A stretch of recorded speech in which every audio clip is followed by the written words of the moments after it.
You say you're a soccer fan, but can you actually hold a conversation about anything beyond the Premier League? Be honest. I'm Barbara Satine, and today we're breaking down the top 5 most watched soccer leagues in the world and the 5 things you absolutely need to know about each of them in order to claim your space in any soccer conversation. The leagues we're covering are Premier League, La Liga, Bundesliga, Serie A, and Ligue 1. We're talking fun facts, iconic moments, fan-based stereotypes, and the kind of knowledge that makes you sound like you've been watching soccer for years, even if you just started watching last week. Because here's the truth, you don't need to know everything about every league there ever was.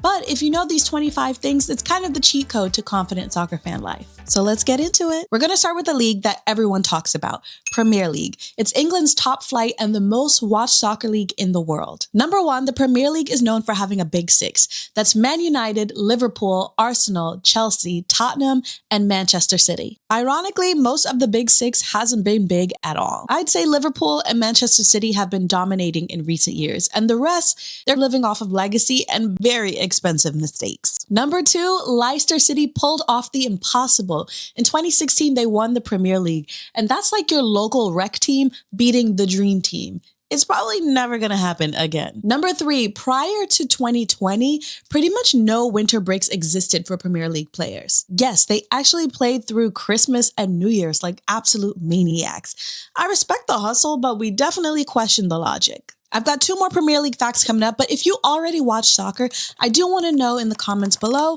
what is your favorite team to watch? Back to the Prem. Now, number 4, for them, VAR is the villain. Video Assistant Referee is what it stands for. The fans hate it, so do the players. The referees try to act like it's helping, but it absolutely is not. Number 5, Premier League fans are unhinged, but in the best way. They even made a movie about it. Premier League fans will sing for 90 minutes straight. They will chant the most brutal things about rival teams and build entire identities around clubs that haven't won anything in decades. The loyalty is unmatched and the banter is ruthless. If you want a deep dive on Premier League, the drama, the money, the absolute circus of it, drop a soccer ball emoji in the comments below. Now, let's talk about Spain. La Liga is Spain's top division and home of the most technical, beautiful football you will ever watch, and also home of the pettiest sports rivalry ever. Number 1 is a little bit of a hot take, but I think El Clasico is bigger than the Super Bowl. Real Madrid versus Barcelona isn't just a game. It is political, cultural, historical warfare. And when they play against each other, all of Spain stops, and so does pretty much all of Latin America. Number 2, Messi and Ronaldo defined an era. For over a decade, these two made La Liga one of the most dominant leagues on the entire planet. Now, they're both gone from playing in Europe, but we're all still recovering emotionally. Number 3, Spanish teams kind of own Europe. Real Madrid has won Champions League 15 times. Barcelona has won 5 times, and Sevilla pretty much dominates Europa League. I don't think that Spain just competes. They're collecting trophies like they're Pokemon cards. Number 4, late kickoffs are kind of a part of the lifestyle. Some games will start at 9 p.m., some will start at 10. And why is that? Probably because Spain pretty much eats dinner at midnight and operates on vibes. You gotta either respect it or adjust your sleep schedule. Number 5 is one of the cutest facts, and that is that Athletic Bilbao only signs Basque players. They have a policy that only players from the Basque region can play for their club.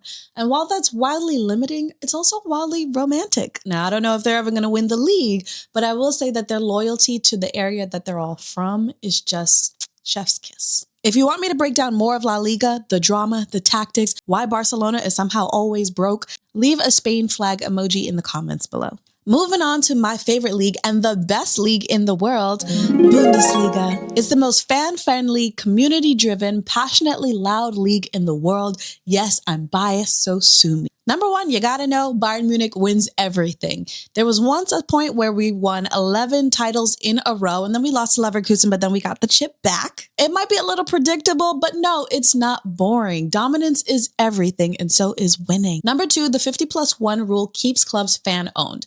Unlike other leagues where billionaires can pretty much own all the teams, Bundesliga clubs are majority owned by the fans. That's why Bundesliga ticket prices are always reasonable and the culture is very authentic. The Yellow Wall is a religious experience. Oh, so I hear, because I am never going to that stadium. Borussia Dortmund's South Stand holds 25,000 standing fans, and when they're all together, they create this wall of yellow that shakes the entire stadium, or so I hear. If you ever go to Germany, some people might say you should go there. I'm not one of them. Number 4, beer is not only allowed, it is encouraged. You could drink a whole proper 2 liters of beer while watching a game. America could never. Number 5, the league has the best atmosphere hands down. Between the flares, the choreographed chants, the drums, Bundesliga fans don't just show up to watch, they show up to perform. If you want a full deep dive on why Bundesliga is underrated and why you should be watching, drop a pretzel emoji in the comments below. Now let's talk Italy. Serie A is Italy's top league, and it is a tactical masterclass and absolute chaos rolled into one. Number 1, defense is an art form. Italian football pretty much invented the defensive game. So if you love 1-0 scorelines and perfectly timed tackles, then Italian football is probably the league for you. Number 2, Juventus has been cheating, or at least accused of it, for decades. We're talking match-fixing scandals, financial violations, multiple docked points. They are the villain that everyone loves to hate. Number 3 is another cute fact. AC Milan and Inter Milan share a stadium. San Siro is home to both teams. So when they play each other in the Derby della Madonnina, the entire city loses its mind. Number 4, Italian fans are theatrical, honey. They have the flares, the banners, the organized protests. Serie A fans don't just support, they make statements. Number 5 is more of an opinion, but I think Serie A is on the rise again. After quite a few years of decline, they have a lot of promising young talent and a bit more competitive races going on as each season comes up. If you want a full breakdown of this Italian league, drop a pasta emoji in the comments below. Now, last but not exactly least is Ligue 1, France's top league. Number 1, if we could just be completely honest, PSG bought the league. Literally. Qatari money turned them into a super team. They had Messi, Neymar, Mbappe, and for some weird reason, all of them still couldn't win the Champions League. They just won it last year for the 2024-2025 season. Number 2, contrary to popular belief, French fan culture is actually electric, especially at Marseille. And if you think French football is soft, then you clearly haven't been to the Velodrome. Number 3 shakes things up because Lyon dominated women's football. While PSG was struggling to win the Champions League, Lyon's women's team won 8 times. These women are literally carrying French football on their backs. Number 4, the league develops insane talent. We're talking Mbappe, Thierry Henry, Pogba, Benzema. France produces top-tier talent and then quickly exports them to other countries. Ligue 1 is basically a talent factory for other richer leagues. And the same could be said about Bundesliga, but we're going to have that conversation another day. Number 5, Ligue 1 matches are criminally underrated. Because everyone is so focused on PSG, they don't realize how competitive and exciting all the other matches are. The rest of the league is actually pretty impressive. So if you're going to be a French fan, please do not sleep on the rest of the league. Now, if you want more on Ligue 1, drop a baguette emoji in the comments below. All right, that was 25 things about the top 5 leagues in the world that'll make you sound like you've been watching soccer your whole life. Again, you don't need to be an encyclopedia, but it's important to know the highlights, the drama, the culture, and now you do. If this video helped you feel more confident in soccer conversations, don't forget to hit that like button and subscribe so you don't miss the next one. I'm Barbara Satine, reminding you that you don't need to ask permission to learn, to ask questions, and to just show up as you are. Now go claim the game.